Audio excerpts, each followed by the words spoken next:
बिस्मिल्लाहिर्रहमानिर्रहीम। अस्सलाम वालेकुम। कैसे हैं आप सब? उम्मीद करती हूँ सब ठीक ठाक होंगे और मज़े में होंगे। आज मैं आप लोगों के लिए एक बहुत ही यूनिक सी रेसिपी लेके हाजिर हुई हूँ, जिसे बोलते हैं पफ पेस्ट्री, जो घर पे बहुत ही मज़े की बनती है। चलिए इसको बनाना स्टार्ट करते हैं। इसको बनाने के लिए सबसे पहले हमें चाहिए कुछ वेजेस, जिसमें शामिल बंद गोभी, शिमला मिर्च और गाजर।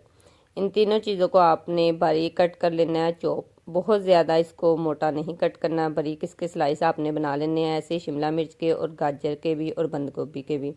तीनों वेजेस को आप लोगों ने अच्छे से स्मॉल साइज में कट कर लेना है, क्योंकि घर पर बाज़ार जैसी पफ पेस्ट्री बनाना थोड़ा मुश्किल लगता है सबको, लेकिन ये बहुत ही ईजी है और ये घर पे बहुत ही क्रिस्पी बनती हैं। तो इसको बनाने के लिए सबसे पहले आप लोगों ने ऐसे ही वेजी चाहिए थोड़ी सी, इसको आप लोगों ने बारीक कट कर लेना है। बंद गोभी को भी आप लोगों ने छोटा छोटा बारीक कट कर लेना है, ताकि अच्छे से हमारा मिक्सचर रेडी हो जाए। साथ में हमें चाहिए कुछ अदद आलू, जिसको हम लोगों ने पहले इसका छिलका उतार लेना है। और साथ में हम लोग मैदा गूंद रहे हैं, जिसके लिए हमें चाहिए मैदा। उसको आपने अच्छे से छान लेना है। उसमें आपने घी ऐड करना है गर्म करके, ऑयल आपने इसमें नहीं इस्तेमाल करना। अच्छे से घी को मैदे में मिक्स करना है। जब अच्छे से घी मिक्स हो जाएगा तो उसके बाद हम लोग इसको गूंदेंगे नीम गर्म पानी से।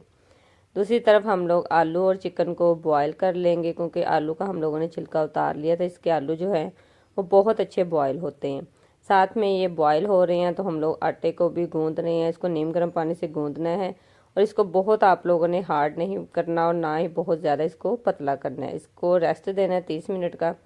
दूसरी तरफ हमें चाहिए एक अदद कढ़ाई, जिसमें हम लोगों ने थोड़ा सा ऑयल डालना है, ज़ीरा डालना है। उसको अच्छे से आपने भून लेना है। जब अच्छे से इसमें से खुशबू आनी शुरू हो जाएगी तो साथ में हम लोग इसमें हरी मिर्च ऐड करेंगे। स्पाइसेस आप अपने हिसाब से कर सकते हैं। उसके बाद आप लोग इसमें सारी वेजिज जो हमने कट करके रखी थी उसको शामिल कर देंगे, और इसको अच्छे से आप लोग फ्राई करें। जब अच्छे से सारी वेजिज फ्राई हो जाएंगी, दूसरी तरफ आलू और चिकन बॉयल हो चुका है। चिकन के हम लोग बारीक रेशे कर लेंगे। स्पाइसेस ऐड करेंगे, जिसमें शामिल 1 चम्मच नमक, 1 चम्मच बीज वाली मिर्च, हाफ चम्मच खुशक धनिया, थोड़ा सा हम लोग इसमें अनारदाना शामिल करेंगे, हाफ टी स्पून हम लोग इसमें गरम मसाला ऐड करेंगे और इसको अच्छे से मिक्स कर लेंगे। और जो चिकन के हम लोगों ने रेशे किए थे वो भी इसमें ऐड कर देंगे और इसको अच्छे से हिला लेंगे। जो आलू हम लोगों ने बॉयल किए थे, इसको हम लोगों ने बहुत ज़्यादा बारीक पेस्ट नहीं बनाना, थोड़े से मोटे ही रखेंगे। साथ में आलू भी इसमें शामिल कर देंगे और इसको अच्छे से मिक्स कर लेंगे। स्पाइसेस आप लोग अपने हिसाब से कम या ज़्यादा कर सकते हैं, लेकिन अगर आप लोग इसी हिसाब से बनाएंगे तो ये बहुत ही परफेक्ट मटेरियल बनेगा। और उसके बाद हम लोगों ने पेड़े बना लेने। आटे को हम लोगों ने तकरीबन 30 मिनट का रेस्ट दिया था। इसमें जो मेन चीज़ है वो ये है कि उसके लिए हमें चाहिए कुछ 3-4 चम्मच घी, जिसमें हम लोगों ने 3 चम्मच ही कॉर्नफ्लोर ऐड करना है और इसका एक मिक्सचर बना लेना है। एक एक रोटी को आप लोगों ने अच्छे से बेल लेना है। ये जो रोटी है इसको आप लोगों ने बहुत ही बारीक बेलना है, क्योंकि जितनी आप लोगों की ये बारीक रोटी होगी उतनी ही अच्छी आप लोगों की पफ पेस्ट्री रेडी होगी। इसको हाथों की मदद से अच्छे से आप लोगों ने बेल लेना है, पतली रोटी बनाते जाना है और एक एक रोटी को के ऊपर आप लोगों ने ये टेक्सचर लगाते जाना है, जिसमें घी और कॉर्नफ्लोर हम लोगों ने मिक्स किया था। अच्छे से लगाने के बाद इसके ऊपर थोड़ा सा मैदे का डस्ट करेंगे। इसके ऊपर एक फिर रोटी रखेंगे, उसके ऊपर फिर से ये मटेरियल लगाएंगे। ऐसे ही हम लोगों ने 7 तय रोटी की बना लेनी है। जब 7 रोटी की तय हम लोग ऐसे ही एक एक रोटी पे मटेरियल लगा के इसको हम लोग बाद में फोल्ड करेंगे। ये सारी रोटी की जो मैंने तय की है, ये तकरीबन 7 रोटियां थी। इसको अच्छे से आप लोगों ने फोल्ड कर लेना है, ताकि और बहुत ही टाइट से करना है, ताकि इसमें थोड़ी सी भी हवा ना रहे। अच्छे से इसको रोल कर लेना है। रोल करने के बाद अब हम लोग इसकी कटिंग करेंगे। इसके हम लोगों ने तकरीबन 7 पेड़े बना लेने हैं। 7 पेड़े बनाने के बाद इसकी आपने अच्छे से कटिंग करनी है और एक एक पेड़े को फिर हम लोग बेलना शुरू करेंगे, क्योंकि इसके जो लेयर है ना वो इस तरह आप लोगों ने थोड़े से तिरछे ही बेलना है, क्योंकि इसको बहुत ही हार्ड नहीं बेलना, बस नरम हाथ के साथ आप लोगों ने इसको आहिस्ता से बेलना है, ताकि इसकी जो लेयर है वो ना ख़राब हो। बहुत ज़्यादा अब इसकी हम लोग नहीं पतला करेंगे। साइड से हम लोग इसके किनारे हैं वो रिमूव कर लेंगे। इसको हम लोग ज़ाया नहीं करेंगे, इसको भी हम लोग फ्राई करके यूज़ कर लेंगे।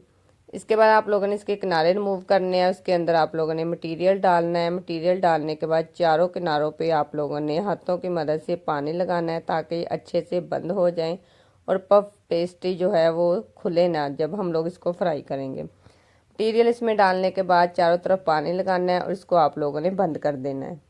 जब अच्छे से सारी पेस्ट्री बंद हो जाएगी उसके बाद हम लोगों को चाहिए एक अदद कांटा, जिसकी मदद से हम लोग इसको अच्छे से बंद करेंगे और इसके जो कॉर्नर हैं वो थोड़े से हम लोग डिज़ाइन भी कर लेंगे, क्योंकि इससे एक तो पेस्ट्री का डिज़ाइन भी बन जाएगा और दूसरी जो हमारी पेस्ट्री है ना वो खुलेगी नहीं। तो देखिए हमारी कितनी खूबसूरत सी बढ़िया सी पफ पेस्ट्री रेडी हो चुकी है। अब हम लोग इसको फ्राई करेंगे। फ्राई करने के लिए हमें सबसे पहले चाहिए ऑयल। ऑयल आप लोगों ने पहले तेज़ आंच पे गरम कर लेना है, उसके बाद आप लोगों ने इसकी आंच बिल्कुल ही स्लो कर लेनी है, ताकि जो हमारी जो पफ पेस्ट्री है वो लाइट गोल्डन सी रेडी हो जाए।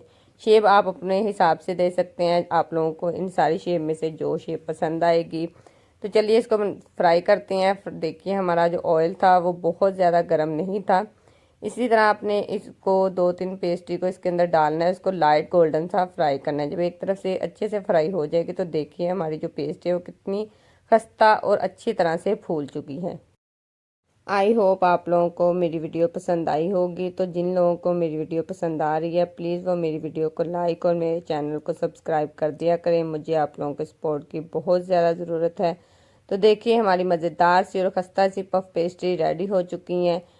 तो अब हम लोग इसको डिश आउट करेंगे। इसको आप लोग इफ्तार में भी यूज़ कर सकते हैं और हाई टी के तौर पर भी इस्तेमाल कर सकते हैं।